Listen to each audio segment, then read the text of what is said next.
नमस्कार दोस्तों, spirituality bye सुमन channel पर आप सभी का स्वागत है।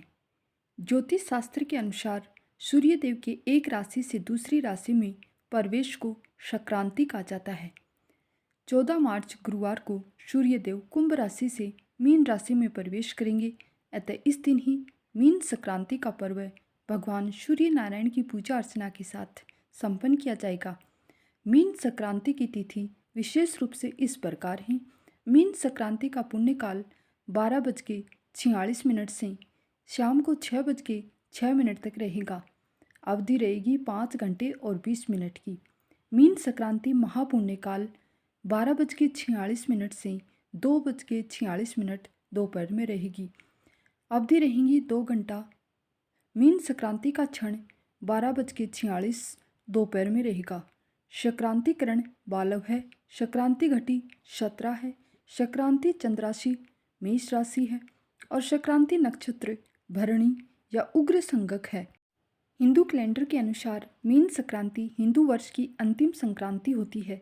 इस दिन सूर्य मीन राशि में प्रवेश करते हैं, इसलिए इस संक्रांति पर पूरी सृष्टि में ऊर्जा के स्रोत माने जाने वाले भगवान सूर्य की विधि विधान से पूजा की जाती है। इस दिन दान पुण्य करने से व्यक्ति के जीवन में सुख समृद्धि का वास होता है। इस दिन सुबह ब्रह्म मुहूर्त में उठकर नित्य कर्मों से निवृत्त हो जाएं और पास के किसी जलाशय या नदी में स्नान करें। अगर ऐसा संभव नहीं हो, आप घर पर ही पानी में तिल और गंगाजल मिलाकर स्नान कर सकते हैं। स्नान करते समय मन ही मन भगवान सूर्य का स्मरण करें। स्नान के बाद साफ वस्त्र पहनें। यदि आप इस दिन व्रत रखना चाहते हैं तो सूर्य देव को नमन करके व्रत का संकल्प लें। तांबे के कलश में तिल, जल और फूल मिलाकर सूर्य भगवान को अर्घ्य दें। अर्घ्य देते समय ओम सूर्याय नमः मंत्र का जाप करते रहें। इसके बाद पूजा स्थल को साफ करके या नियमित रूप से की जाने वाली पूजा करें और सभी देव देवताओं को रोली, हल्दी, कुमकुम, धूप, दीप, पुष्प, अक्षत, भोग समेत संपूर्ण पूजा सामग्री अर्पित करें। सूर्य देव को नमन करके अपने घर परिवार के लिए सुख समृद्धि और शांति की कामना करें। इस दिन आप उत्तम फल के लिए भगवान विष्णु और भगवान शिव जी की भी पूजा अर्चना कर सकते हैं। इसके बाद अपनी क्षमता के अनुसार किसी ब्राह्मण एवं निर्धन जनों को अन्न और वस्त्र आदि का दान करके अपने व्रत को पूर्ण करें। साल की प्रत्येक महीने में आने वाली संक्रांति का अपना विशेष महत्व होता है। मीन संक्रांति भी उन्हीं में से एक है जो हिंदू धर्म में प्रमुख तिथि मानी जाती है। मीन संक्रांति प्रत्येक वर्ष में आने वाली 12 संक्रांतियों में से एक है। हर मास सूर्य देवता अपना स्थान परिवर्तन कर एक नई राशि में प्रवेश करते हैं। इस क्रिया को ही संक्रांति कहा जाता है। इसी प्रकार जब भगवान सूर्य 12वीं राशि मीन में प्रवेश करते हैं तो उसे मीन संक्रांति के रूप में मनाया जाता है। हिंदू शास्त्रों में मीन संक्रांति बहुत महत्वपूर्ण मानी गई है। इस दिन व्रत व पूजा अर्चना करना अत्यंत फलदायी होता है, परंतु धार्मिक दृष्टि से ये दिन पवित्र नहीं माना गया है।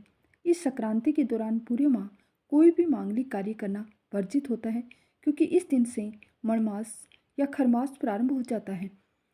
वर्ष में 2 बार मलमास पड़ते हैं। पहला मलमास मीन संक्रांति पर होता है और दूसरा धनु संक्रांति पर। हालांकि देश के अलग अलग क्षेत्रों में इस पर्व को मनाने की परंपराएं भी भिन्न भिन्न होती हैं।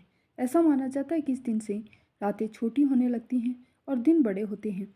एक मान्यता ऐसी भी है कि मीन संक्रांति के दिन ही मृत्यु के देवता यमराज सावित्री के पति सत्यवान के प्राण हरकर स्वर्ग लेकर जा रहे थे।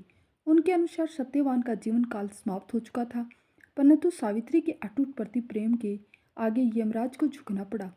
उन्होंने सत्यवान को जीवन दान दे दिया। सावित्री सत्यवान के इसी प्रसंग से प्रेरणा लेते हुए इस दिन विवाहित स्त्रियां अपने पति की रक्षा के लिए पीले रंग का कच्चा सूत बांधती हैं और पूरे दिन व्रत रखती हैं।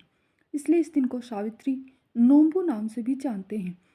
इस दिन प्रातःकाल स्नान के उपरांत सूर्य भगवान को जल अर्पित करने एवं सूर्य मंत्रों का जाप करने से अक्षय पुण्य फल की प्राप्ति होती है। खरमास काल में भगवान विष्णु भगवान शिव की पूजा से मनवांछित फल मिलता है एवं जिन पर्यंत दोनों देवों का आशीर्वाद बना रहता है। मीन संक्रांति पर भगवान सूर्य की आराधना करने से स्वास्थ्य उत्तम होता है और मानसिक शांति मिलती है। इस दिन गौ माता को भरपेट चारा खिलाने से धन धान्य और सुख सौभाग्य की प्राप्ति होती है। हिंदू कैलेंडर के अनुसार सूर्य के मीन राशि में प्रवेश करने को मीन संक्रांति कहा जाता है। इस संक्रांति से खरमास या मलमास का भी प्रारंभ होता है। इसलिए इस दिन जहाँ सूर्य देव की पूजा अर्चना करने से अनेकों फल प्राप्त होते हैं, वहीं कुछ ऐसे कार्य भी होते हैं जिन्हें मीन संक्रांति में करना वर्जित माना जाता है। मीन संक्रांति में विवाह, मुंडन, उपनयन संस्कार आदि शुभ कार्य पूर्ण रूप से वर्जित होते हैं। ऐसी मान्यता है कि यदि खरमास में विवाह किया जाए तो वैवाहिक जीवन सुखमय नहीं होता है। इस संक्रांति के दौरान गर्भ प्रवेश करना भी अशुभ माना जाता है। मीन संक्रांति में नामकरण, शिक्षा प्रारंभ, करण छेदन और वास्तु पूजन जैसे शुभ कार्य भी वर्जित होते हैं। इस समय कोई नया व्यवसाय नहीं प्रारंभ करना चाहिए। माना जाता है कि इस माह के शुरू में व्यवसाय में लाभ नहीं होता है। ये थी मीन संक्रांति से जुड़ी संपूर्ण जानकारी। धन्यवाद।